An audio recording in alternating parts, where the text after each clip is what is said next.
Slovenci v zadnjih letih beremo občutno manj knjig izpod rok domačih avtorjev. Da bi spodbudili bralno kulturo in utrdili Simobilovo zavezo k uporabnosti, smo ustvarili Plažnice. Kratke zgodbe priznanih slovenskih avtorjev. Valhun sin Hajtimara je bil dolgega bitja krvavega boja za krščanstvo. V 3 poletnih mesecih je 6 avtorjev napisalo 39 edinstvenih zgodb. Potrebovala le trenutek, da je ugotovila, da je odtavala. V obliki brezplačnih, mobilnikom prijaznih e-knjig.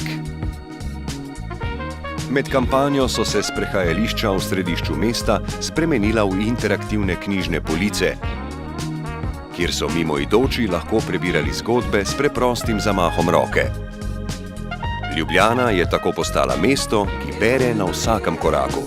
K Plažnicam se je tedensko vračalo 20.000 bralcev, Slovenci pa so potovali v kar 81 držav po svetu.